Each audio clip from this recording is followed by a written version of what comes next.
For those of you who have joined us, welcome. Delighted to have you on board for our monthly community forum. This one, this month, as you'll be aware, is talking about fees and charges linked to the Git Exchange.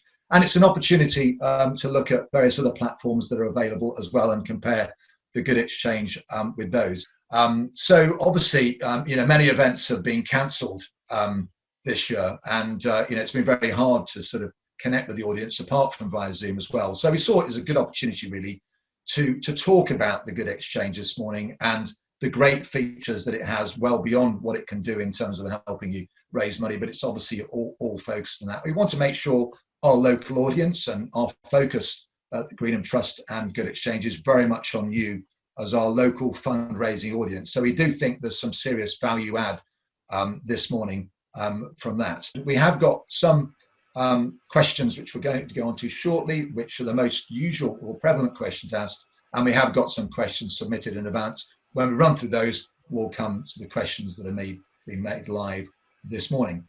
So in terms of the team this morning, for those who don't know me, then I'm Chris Bolton, who leads the Greenham Trust, but also online this morning, we've got Louise Brooks, Grant Administrator from Greenham Trust, Helen Carlisle, who's Assistant Lead Technical Support at the Git Exchange, Una Dockley, who's the Finance Director at Greenham Trust, Louise James, Head of Grants at the Trust, Julian May, who's the Head of Collaborative Funding, Jill Owen, who's Grants Manager at Greenham Trust, Marina Stedman, who's Head of Marketing and is very graciously operating all the slides this morning. Thank you, Marina. And last but not least, Misha Wallace, who's the Client Support Manager for the Git Exchange. So that's the team we've got set alongside this morning to answer the questions, and we hope we'll be able to answer those to the best of our knowledge and ability. So what we'd like to do before we get into the first question is actually run a quick poll, if we may, Marina, because we thought it was an interesting thing if we can ask people to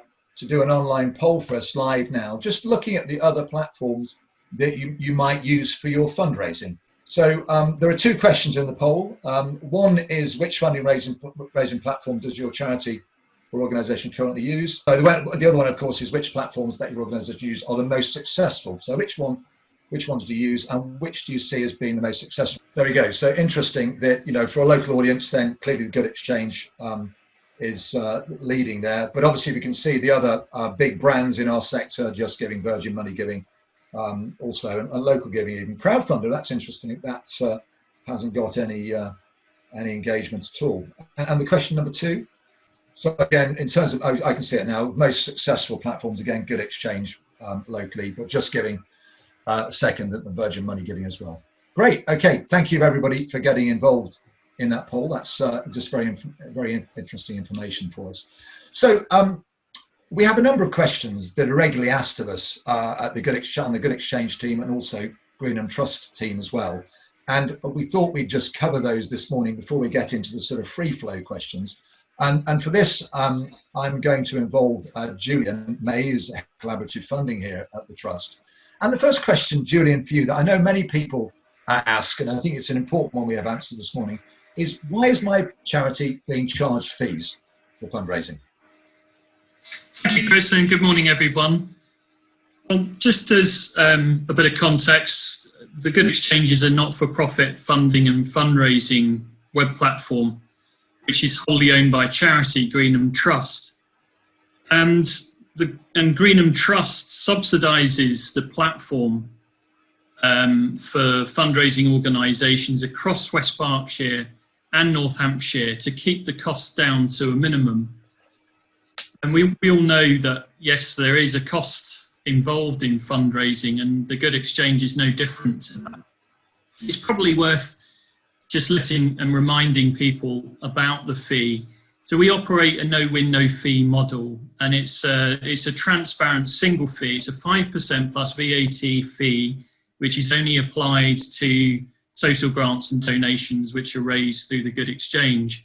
There aren't any other costs that are added to it. So there's no fee for joining, there's no subscription fee, there's no transactional processing costs associated with managing donations, and we don't charge a fee for administering gift aid, the 25% tax relief on donations.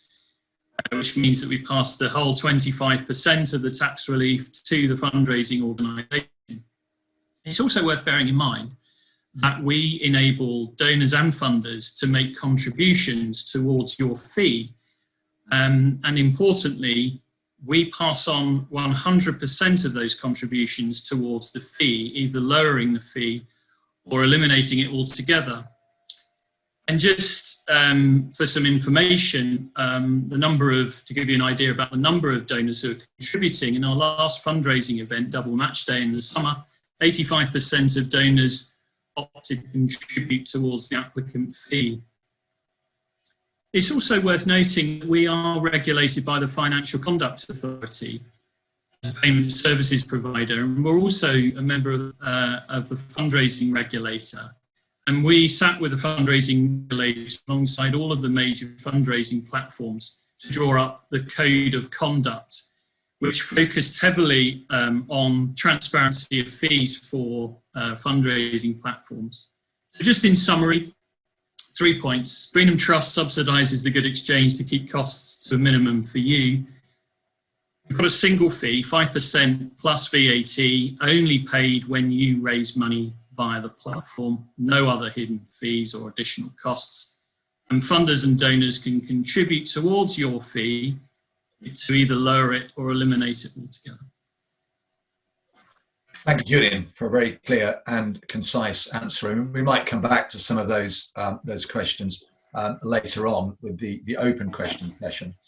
So that's very, very useful indeed.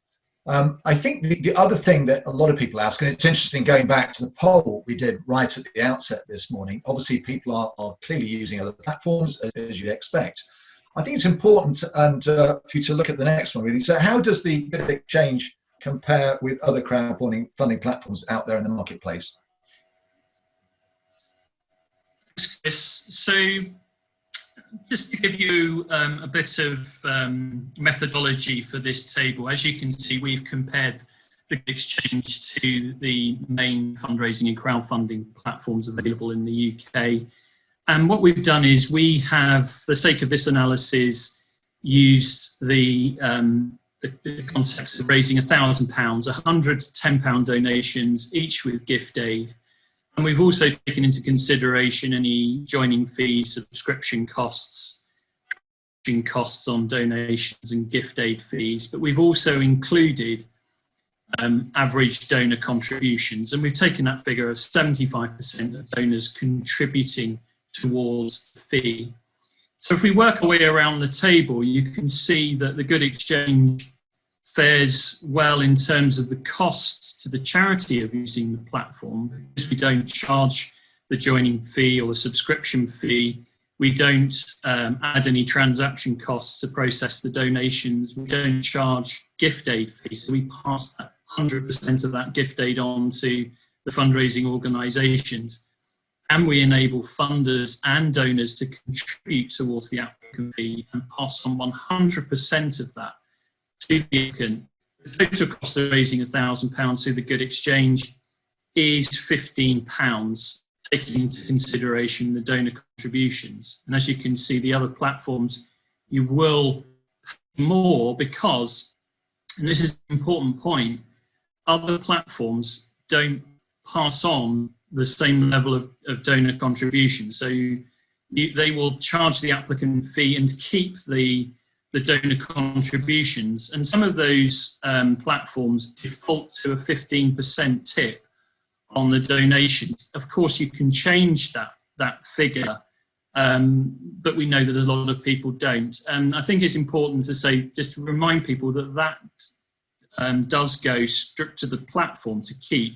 It doesn't lower the applicant fee. And so for information, we've also included the amount of income that the platform receives, including those donor tips or contributions. And as you can see, it does ramp up with those donor contributions, the amount of money that's actually saved. We've taken £1,000 here, but it's probably worth just mentioning that if you were raising £10,000 through the Good Exchange, which is the average fundraiser through the platform, then it's still cheaper to use the Git Exchange than it would be for, say, to use JustGiving, for example.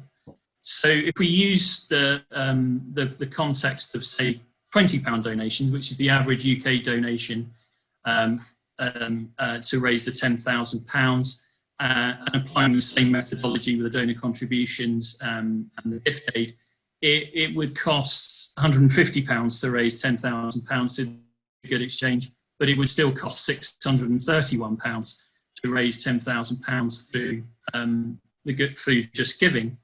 So as you can see, it's good value for money to use the Git Exchange. It's a transparent fee. There's hidden extra costs.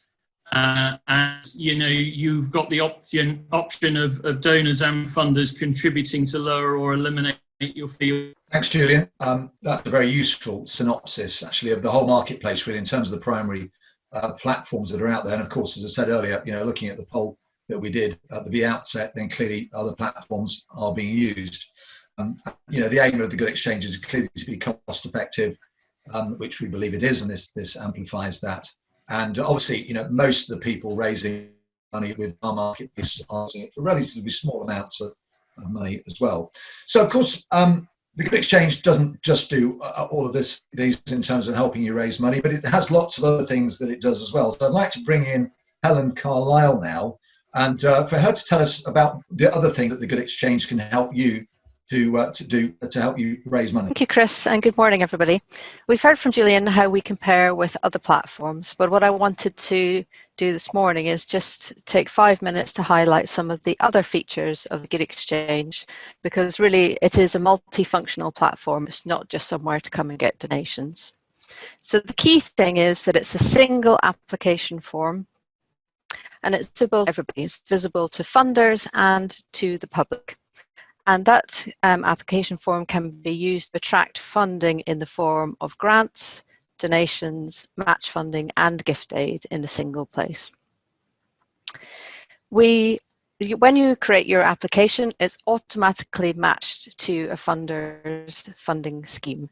And it might not just be one funder, you can match to multiple funders who are registered on the platform. And that gives the opportunity for funders to collaborate together to get your project funded quicker. And we have lots of examples on the platform of funders collaborating together to fund projects. So please have a look, if you're not familiar with that, have a look at the project section to see examples of that in action. We have complete transparency on fees and charges, as Julian has already said. And in fact, when you create your project and you put in your project costs, it will tell you upfront what the maximum fee you could be charged for that project is. And obviously that is only if you actually raise the money. And with the addition of donors making contributions, that fee can only come down, not go up. We also offer a personalised and dedicated support service, which can be accessed via email on support at the Git Exchange. And we're really proud of the support that we give on the platform, and we answer every email that comes through into that inbox. There's the opportunity also to attract money in the funding in the form of match funding. And just a reminder about what match funding is. You might be offered match funding perhaps from Greenham Trust's Trust Top-Up scheme, and that will be perhaps up to £5,000 donations. So that really means if somebody comes and donates £20 to you, it will automatically be matched by the funder to the value of £20, and your project will end up with £40. It's an amazing service. And there are other opportunities for match funding, one of which you'll hear more about today, which is our Double Match Funding Day event coming up in December. And there are other schemes available on the platform which offer match funding. You can also use your project page to really showcase your project, not just what you're raising money for, but all the activities that go around about that. So you might be running events, you might be hosting coffee mornings or something virtual at the moment, or you might have a fundraiser who's happy to run a marathon in support of your cause. And you can actually add all of these things onto your project page to tell everybody about all the fundraising you're doing in one place. And last but not least, something else I'd like to let you know about is obviously you're all here today on our webinar, and we also offer other webinars, some how-to webinars to help you do things, maybe help you with your social media or help you promote your project. We have toolkits as well, which you can use for fundraising. And we have a vast resource on the website, which has how-to guides, videos, and frequently asked questions. But again, I would encourage you, if you can't find the answer to your question or you're not quite sure how to really make the most of your fundraising page, then please don't hesitate to get in touch with our support team and we can help you do that. So in summary, please don't view the Git Exchange just as a platform to get donations. It's really a complete fundraising package, and we'd encourage you to use all the bits and pieces of it. Thanks, Chris. Back to you. That's great. Thank you, Helen, for emphasising all of that. That's very important. And I think the key message really from this morning, apart from those points which Helen has so well covered, is to engage with us and engage with the team via support@thegitexchange.com or other contacts you might have within the organisation. But we're here to help. And, you know, partly today and what we're covering today is really brought about by the feedback we've got from you, who are our audience, and clearly the people we're helping raise money in our area of West Berkshire and North Hampshire. So now there's the opportunity to go on to questions from the audience. I see I've got 2 live questions. I haven't looked at them yet. I will do in a minute. I've actually got 3 questions first that have been submitted before the event I'd like to cover first. So the first one is from St George's Church, and they ask, you can see it on the screen now, when I make a donation and I add a fee contribution, is the total amount gift aidable? If not, can the fee structure be changed so that the gift aid is recoverable also on the fee? So I think this one is best directed to Una Dockley, who's the Finance Director at Greenham Trust. Good morning, everybody, and I hope you're finding this useful and informative. In terms of gift aid, HMRC set down the rules for what can and cannot be gift aided. A contribution cannot be gift aided. So as a donor, you've basically got 2 choices. You can make a £100 contribution and you can make a £1,000 donation. And the £1,000 will have gift aid and the £100 contribution will cover the fee and will not have gift aid. It's not something we can change the structure of because it has to go along the HMRC rules. If you really want gift aid on £1,100, then I suggest you don't make a contribution. You let your applicant charity know that you're giving them £1,100, and I would suggest the applicant charity should of course squirrel some of that away to pay their fees, and that's the best way to do it. Great, thank you very much, Una. A couple of more questions that I've got. It'll appear on the screen in a minute. The next one is from the Alexander Devine Children's Hospice. Now they asked, how often will an invoice be sent with our fees? Well, I think that's probably one for me as well. So our invoicing system, first of all, I'd like to thank all our applicant charities and users for their patience and support as we've changed our systems. Anybody who's ever embarked on an IT implementation will know, despite good planning, there's always something that doesn't go smoothly. So we have played a little bit of catch up, and we have been sending invoices out. We've now got over that, and we will be sending invoices out once a month. And in fact, our October invoices will be going out in the next day or so. What does that mean in practice? You will only ever receive an invoice on a monthly basis if your applicant charity has been active on the platform in that preceding month. So if you've been fundraising in October, you will get an invoice. If you haven't been fundraising in October, you will not get an invoice. If you're in any doubt that you've missed something, please do not hesitate to contact our account team. They're accounts@thegitexchange.com. So that's accounts@thegitexchange.com. West Berkshire Therapy Centre asked the final question, which I think also is directed to Una. Would it be possible when sending out the fee invoices to itemise the account in a more detailed way so that there is greater clarity as to why the fees are due? Absolutely not a problem. We took the decision when we did the system migration to send out less information initially because we wanted to gauge how much information people would like to receive. In the main, people are happy with what they've got, but I completely understand, you know, wanting greater clarity. As an accountant myself, I love to know what the detail is. So if you haven't already, please drop us an email at accounts@thegitexchange.com, and we'd be happy to facilitate that. We will make a note on charity accounts who have made that request, and then once we get into the way of it, you'll get that with your normal monthly invoice and statement. You also can look at your activity report, and I'll probably ask Helen to help me with how to find that, because she's much better at answering that question. But the activity report will show you everything that's come in. However, if like myself, you like to see everything down to the round penny, we can send you what we call a fee report, and that will give you not only the donation and grant activity in the month, but the individual fee attached to each of those individual transactions, which in total will agree back to your monthly fee invoice. So absolutely that information is available. If you would like to receive it, please drop us a note on accounts@thegitexchange.com. And maybe if I could just ask Helen very quickly to let our audience know how to access their activity report in case they're not familiar with that part of the system. You know, yes, so the applicant activity report can be accessed from the applicant dashboard. So if you log into your dashboard, and there's a section in there which is entitled reports.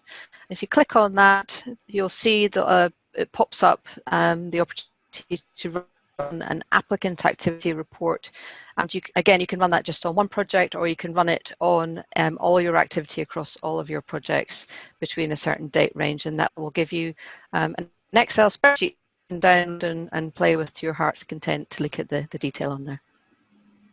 Thank you, Helen.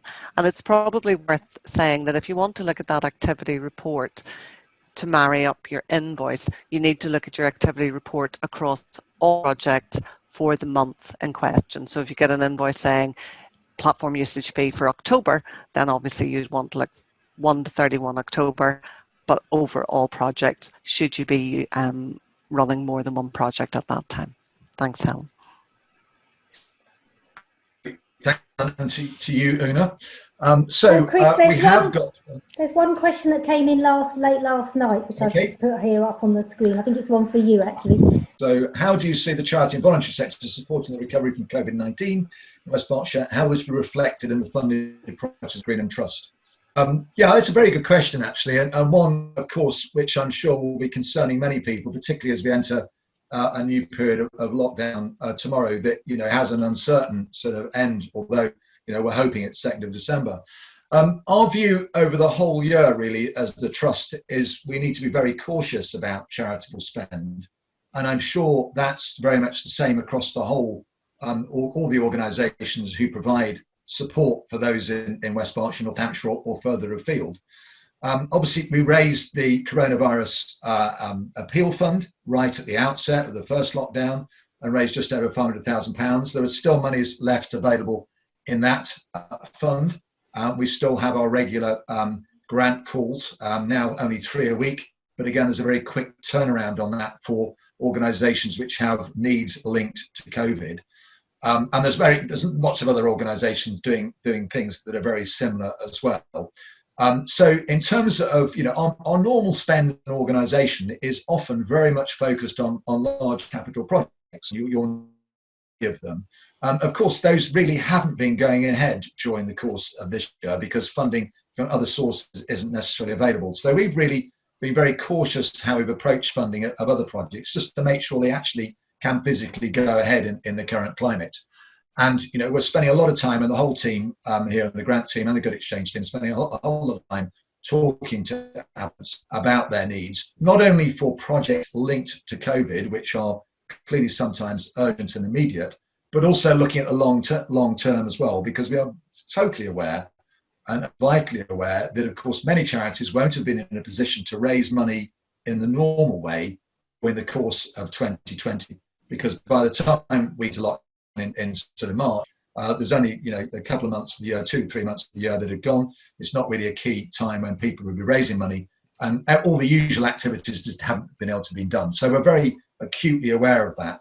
And even with our community grants and the Peter Baker grants disbursements that we've been doing. We've again been very cautious and had lots and lots of detailed conversations with those organisations who applied to make sure we can conserve as much as possible for any future needs which perhaps are unforeseen at the moment. So we believe we're in a good place to be able to support our community here in West Berkshire and North Hampshire in terms of the way we've spent our money to date, and be very cautious about that and making sure it goes to those that really need it on projects that really happen.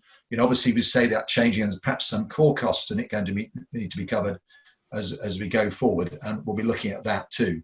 Obviously everybody will be fully aware, or perhaps most people will be fully aware about the model of Green and Trust, that it's all property activities and mainly Green and Business Park, but other assets we have, and the money that's generated, the surplus is generated from rents paid on that has held up quite robustly.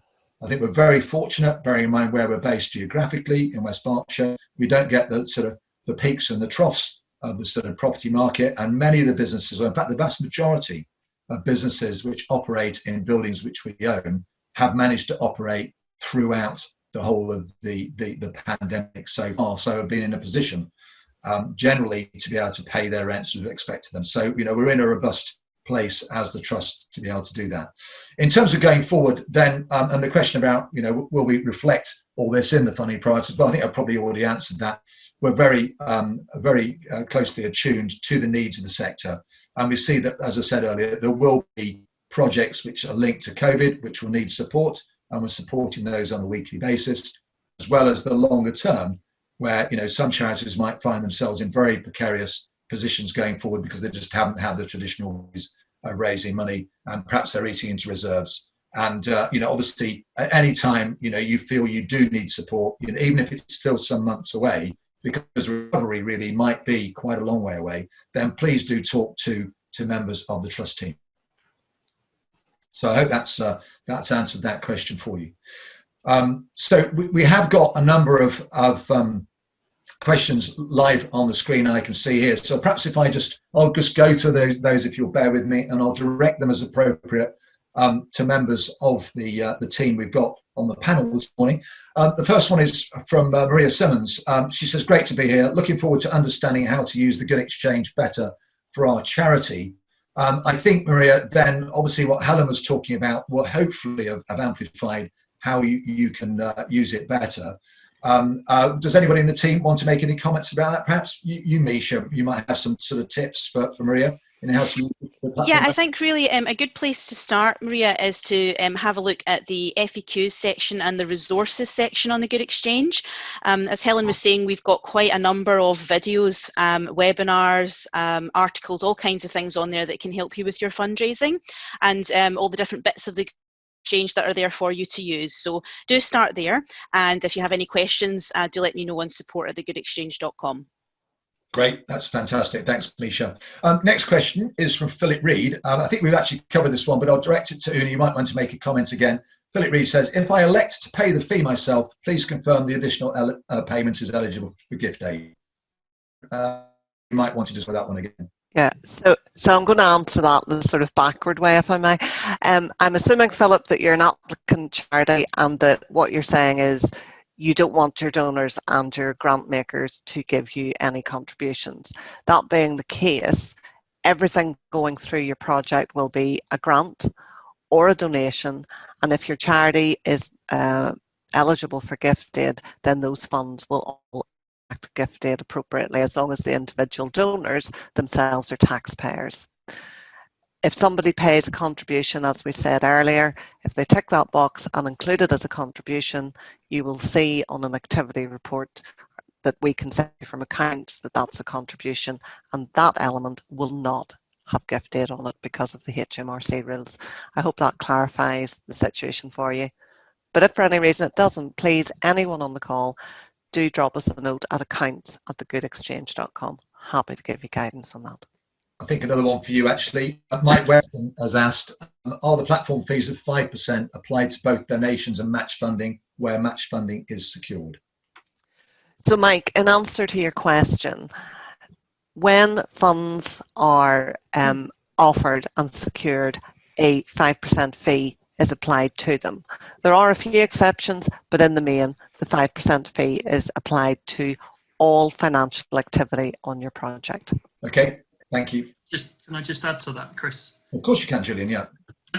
So thanks for the question. So clearly where the fees apply to funds which are secured via the Git Exchange. So if you've already secured match funding and you negotiate to apply that match funding to a project that you're fundraising for, we wouldn't charge a fee on the funds that you've already secured outside of the platform. It's funds that are secured within the Git Exchange. Perhaps I hope that gives some clarity. No, that's a good point. Yeah, very good point. Thanks both to Julian and Una for that one. The next question I've got from Jeremy Willis. Jeremy, so thank you for your question. Can we include an item in our project application costs called fees, or increase the total cost of the project by 5% as a worst case? So I think you can probably answer that one again, can't you? Yes, well, I don't see why not. I mean, at the end of the day, there is a cost to fundraising, and I think it's reasonable to still, to put a roof on the Scout Hut, and that's going to cost $5,000. Probably somebody will tell me that's a ridiculous price for a Scout Hut roof. And to raise that $5,000 will cost us 5%. So I think that's perfectly acceptable. I think normally I would discourage it really, because when you add the cost into your project cost section, essentially you'll end up paying a fee on that fee. Oh, yes. So there's that to think about. The second problem would be that when you fill out your project cost, we give you an indication of the maximum fee that you will pay on that project if you raise the total funds. So that's the maximum fee. And as I think it was maybe Helen said, that can only come down. So if donors or funders contribute to your fee, that can reduce or even become zero. So what you would then be doing is fundraising for a cost that you maybe don't need. So it's probably better to see it as part of the cost of fundraising for your organisation. But what I would encourage you to do for perhaps capital projects, bigger projects, is add a contingency if you do need to help out with that if needs be. Thank you. Jump in on that one as well, Misha. So the next question I've got is from Christine McGarvey. Christine's saying, would it be possible to make it clearer when we will get an answer on whether we will be offered match funding? The dashboard tells us whether we've been shortlisted, but not when we'll expect an answer. It is hard to share fundraising and promotion of the project when we don't know if we might get match funding or not. So if I could direct that, I think Jill, Owen, perhaps on that one first to you. So yes, good morning everybody. So Christine, thank you for your question. Regarding match funding, I presume here we're talking specifically about Greenham Trust top-up scheme, and that's what I'm going to reply in respect of. So we review applications on a regular basis, and I would normally expect a match funding offer for Trust Top Up to be made within a week of your application going live on the platform. If you haven't heard from us within a week, or if you haven't been given an offer within a week, there's usually a reason behind that. It might be that there's outstanding evaluation forms, or we've got a question regarding beneficiaries, but you should have been contacted by one of the team with that query. That's great. Answers the question. I think it does. I hope it does, Christine. The aspect of that, of course, with match funding is if it's a match funding grant from the trust. I think it's fair to say on those, I think it probably does apply. This really applies to Trust Top Up, but on larger match funding grants, then they go to our quarterly board meetings, so which are March, June, September, December each year. And in the case of those more substantial match funding grants outside of Trust Top Up, then you're normally informed within a week of the board meeting. If I can move on now to Maria Simmons again. So Maria, Children Heard and Not Seen is a charity. How many fundraisers projects should you have on the Git Exchange at any one time? Misha, that's one for you, I think, isn't it? Yeah, you can have as many as you like on there, really. You can have multiple at the same time. I think the most we've ever had by one applicant is around 8. What I would say is just make sure that you are able to kind of manage and focus on those projects, and you've got the resources to do that, so that you're really driving the fundraising and driving donations and managing everything that you can. But yeah, absolutely as many as you like. Great, thanks. Jill, you might want to make a comment on that as well. I mean, the volume of applications we might see, particularly for community grants. Yes, generally speaking, when we review applications for community grants, we would, if we see multiple applications from one applicant, our view very often is to support one project rather than so that we feel that we can support one project more fully than spreading monies thinly across multiple projects. I think from our perspective also, I would suggest maybe 2 or 3. We understand, you know, to have 2 or 3 live projects, a good exchange, but any more than that, I think it does tend to get a little bit confusing, and with regard to which projects are your priorities as well. Okay, thank you, Jill. I think that's answered that. Next question is from Ian Bowes, and he said, just to clarify, fees are only payable for money actually paid out to the Git Exchange, actually paid to the Git Exchange and then paid out. So he's amplified this here: £1,000 donation in, £1,000 paid out, fee applicable to £1,000. So he goes on to say that's £1,000 is matched by grant funder. Grant funder will pay £1,000 directly to the charity. Is anything charged on that? So if I could grab that one, Chris, and I think that this picks up on the point that Julian came in on earlier. Yeah. Ian, you've got it absolutely right, and we will be contacting you to write case studies after the seminar for us. It's a brilliant example, and it's absolutely correct. Money that comes in and we pay out to you, which is matched or not matched within the Git Exchange, attracts a fee. If you get something externally from someone else, no, we're not looking for money on that. Okay, thank you, Una, for that one. We've got Maria again, just asking how successful would it be to put a contribution towards office costs and also staff salaries in terms of an application? Jill, you might want to add that one from a community grants perspective. So yes, we do consider applications for core costs, and particularly in the current climate, we understand there's possibly an increasing need for that. So yes, feel free to put in an application for your core costs. Indeed. Yeah, and I think it goes back, thanks Joe, it goes back to what I was saying earlier, that, you know, whereas we're not always keen to support sort of core costs, you know, we're looking for charities that to be as sustainable as they possibly can, then, you know, we do, because we accept some charities do need that form of support. And I think that's something that's even more important as we go through the, well, we're already in a very uncertain period, and the foreseeable future is uncertain as well. So we're very attuned that, as I said earlier, many charities will not have been able to raise money in their normal way during the course of 2020, and that won't get going again probably for some time into 2021. I've got another question here from Ian Bowes. Please apologise because I'm reading these out in real time actually as they're coming in. I think we've got towards the end of it almost now. If we have a third-party grant of say £5,000, this is not paid through the Git Exchange. The Git Exchange grant funder agrees to match £5,000. The grant funder will pay out £5,000 directly to the charity. This is visible on the Git Exchange. Is any platform fee due on these transactions? Okay, so I'm going to pick that up and I'm going to phone a friend, Helen Carlisle.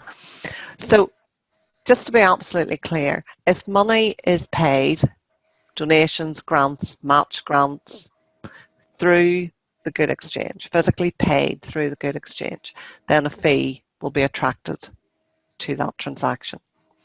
Anything that's external and doesn't touch the Git Exchange has no fee attracted. And this is where I'm going to say, a friend, Helen, have got it right. Yes, that's right, Una. So in your example, Ian, if £5,000 was raised externally and you had a conversation with a funder, so for example, Green Costa, they've agreed to match that 5,000 but have not required you to put the funds through, then the fee is only payable on Greenham Trust's £5,000. It's not payable on your 5,000 that you've raised externally. Fees are only collected on money which is actually paid through the platform. Thank you very much, Helen. That's correct. No, thank you both, Runa and Helen, on clearing that one up, because that's a question that we often get. I come to my final question, which is from Josie Reed. Hi, Josie. Will the Git Exchange ever consider accepting funds from trusts and foundations for match funding? So I think this actually links through to Trust Top Up. So perhaps again, Jill, if I can ask you to comment upon that. Yes, so under the rules of Trust Top Up, we don't currently match funds from charitable trusts, other charitable trusts and foundations. I mean, that's not to say that it won't be ever reviewed, but that's our current policy with Trust Top Up. It's match funding against company donations, fundraising activities and private donations. I would just add that there are exceptions to this, and that's for major match funding projects where we recognise, you know, that organisations have a significant amount of fundraising to do, and in those circumstances, very often we will match funds from other trusts and foundations. Yeah, I wondered if Julian wanted to say something as well about some of the other funders. Yeah, Julian. Yeah, is it? If I could, thank you for that, Jill. It's probably worth just noting that there are other funders that use the Git Exchange, and those funders would match grants from trusts and foundations. It's also worth mentioning that we are looking for other funding partners to work alongside Greenham Trust to support local projects in West Berkshire and North Hampshire. So any words of encouragement or introductions are very welcome. We're always looking for new partners.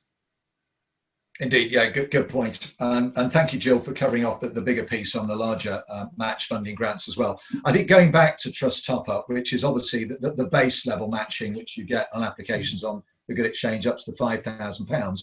The reason why we don't accept a match funds from other trusts and foundations for that, it was all about getting fresh money. When it was set up, and it precedes my involvement here at the Trust, it was set up to bring fresh money into the sector. So obviously you not just use money from other trusts and foundations in the charitable sector, but bring fresh money in, really from the general public and from the corporate sector as well. And it's worked very effectively in that. So, you know, most people get there in terms of their Trust Top Up match funding. In the context of larger match funding grants, we saw very clearly that, you know, sometimes there's some very significant amounts of money being raised here. And, you know, to get there, you do need to get large grants from other trusts and foundations. So it's very appropriate then on the larger grants outside of Trust Top Up that we do match that. So, you know, and that helps. You know, otherwise it would make it very difficult indeed. But for Trust Top Up, it's all about getting fresh money into the charitable sector locally, predominantly from the general public, and also, of course, from corporates. So I'm just quickly at what I've got here. So Ian is saying, thank you for your answers. As Greenham Trust payments with 5%, it looks like we do have to raise separate funds to pay this fee. Do you want to pick that one up? Yeah, sorry about that. Yes, I think this is the difficulty for some charities, that if you are raising money to do something and you don't have any other sort of available funds for general core costs and or out-of-pocket expenses, then your project does have to incorporate a provision or contingency for the fee element. And Misha's quite right when she says, you know, if you want to raise £1,000, it could cost you a fee of £50. But depending on what you're doing, that's going to have to go down if people offer contributions. So you might end up paying £20, not £50, and it's a bit of a moving target. It's not going to be £70 ever. It's never going to go above that 5%. But still in all, if it's a sizable sum, you know, maybe on £50, you know, you have a bake sale and a whip round and you're there. But if you're trying to raise £10,000, then that becomes a different order of magnitude. So I think you're quite correct. There does be a contingency for fees on certain projects, depending on the structure of your own applicant organisation. Well, thanks, Una. Yeah, I think as we've seen across all the other platforms, there are fees that are applicable on other platforms as well, as we highlighted in Julian's piece earlier on. So, there is a cost of fundraising. As the platform, obviously, it's something that Julian talked about at the outset that is subsidised by Green and Trust. It is an entity, we have to cover as much as we can, and we don't cover the whole of our costs of running the platform, hence the need for a fee. But obviously, you do need to build that into the budget on the project that you have. So thank you very much for your questions. Again, as I said earlier, without getting information, feedback from you, questions from you, it's hard to make sure we're serving you in the way we need to do. So please always do engage with us. Obviously, it's great to be able to do it on a forum like this morning. And again, appreciate you being with us. But obviously, you can contact us at any time, and emails are being given to you in terms of how you might do that. You can find us via the web pages as well. Now I'd like to just take us into a slightly different tack and talk about an event that's coming up on the 11th of December. You'll remember back to the summer now, it seems like a long time ago, the 24th of July, when we had our first ever double match funding day, which just astounded all of us really, not just the team here at Green and Trust and Git Exchange, but everybody in the community. And the amount of money that was raised that day, around about £180,000, so successful. We decided as the Trust we'd run the event again, and Lou Brooks is here to tell us a bit more about that event that's coming up in December. Over to you, Lou. Thank you, Chris. Hi, everyone. As Chris, we're really thrilled to hold this amazing fundraising opportunity once again, where you can raise up to £15,000 in just one day. Applications are open to West Berkshire and North Hampshire charitable organisations now. So £100,000 will be available in double match funding from Greenham Trust. And this means that every pound becomes £3. So Greenham Trust will give £2 for every £1 donated, up to £10,000 per feature project.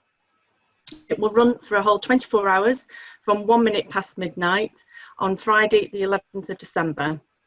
Now, to apply, applicants must be in Greenham Trust area of operation and have a live project on the Git Exchange by 5 p.m.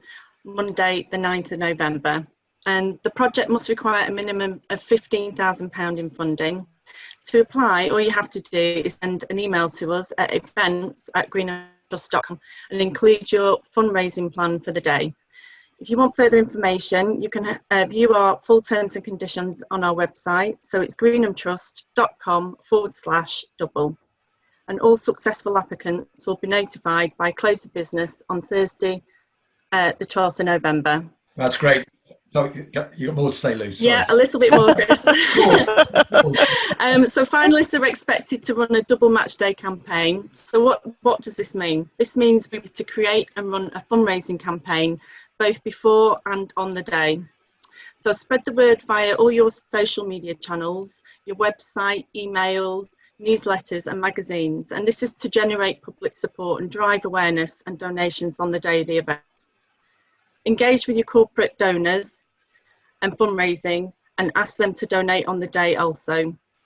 Now, all finalists will be invited to a live interview on Kennet Radio on Double Match Day, and you'll be fully supported with training sessions, mentoring and local expert volunteers from the team. It is really an amazing opportunity to raise £15,000 in one day. Again, applications close at 5 p.m. Monday the 9th of November. So please apply and good luck. Thank you. That's great. Thank you, Lou. So I know we've already got a number of applications in for that and a number pending as well. So it looks all to be a very exciting day and good days for organisations in West Berkshire, North Hampshire in December. So really looking forward to that. And thank you for those of you who are looking to get involved in that day. I'd like to hand over very briefly before we come to the end, watching and keeping an eye on the time. We've got about 6 minutes to run. We do want to keep within the hour as promised, but Marina, if I can just hand over to you very briefly, just to talk about the resources and support available to people. Good morning, everyone. I just wanted to say we've talked about a lot of things this morning. So as Chris mentioned at the beginning, this webinar is being recorded and also all the slides will be available via our website and you'll be mailed links. So we've put together a list here of some of the top 10 resources, and we've just had another couple of question in actually, Chris, about Oxford. I don't know if Julian wants to answer if you've seen that one. So that's great, thanks, Billy. Yeah, we have got a last minute question. Actually, I will direct it to Julian perhaps. So Anya Meinhardt, really informative session. Well, thank you, Anya, for saying that. I'm just wondering whether we're eligible for all these fundraising activities as we're based in Oxford. Julian, do you want to answer that one? Yeah, thanks, Chris. Just quickly, Anya, yes, you are. We've got funders who operate in Oxfordshire, so you're very welcome to register on the Git Exchange, make an application, and you will be able to access our services. Great, that's wonderful. Thank you. Yeah, I'm just getting thank yous now. So thank you very much for all the thank you. Well, thanks to the team as well, for everybody that's got involved this morning. Obviously, as you can imagine, everybody out there, we've still got a lot of people signed in. There's quite a bit of effort from the team that goes in to put this all together. Everybody today has had a speaking part. Most have, but not all. And, it does take an effort. So I'd like to thank the team very much for that. And again, I'd like to emphasize, really, as you are audience, we are here to help you. And I often say to people when I meet them, and often it's, the meeting, the discussion starts off about a need for money, a need for a grant. But I often say to people, it's not just about the money. We are here to help because we see ourselves more about coming up with solutions, and money is often only part of that solution. We're here to help with collaborative funding, and Julian pointed earlier to do that, and Audie has shown some significant benefits of doing that as well. But the whole team is here, whether it's Misha on support at Git Exchange, or Jill and Louise and the other Louise, the two Louises. We've got many Louises at Green Trust on the grant team as well. Of course, the finance team with Una and her colleagues as well. So please do get in touch. So thanks again for engaging with us this morning. Delighted to have you on board, and we will keep these events going. Do feedback to us because we can only scope these up and make sure the content is right, really, to suit you based on your feedback. Take care, everybody. Stay safe as we enter the next lockdown, and I hope you enjoy the rest of our day. Try and get out if you can today, because it's just a wonderful day out there. I'm sure many people are working. And on behalf of the team, I'd like to say goodbye for now.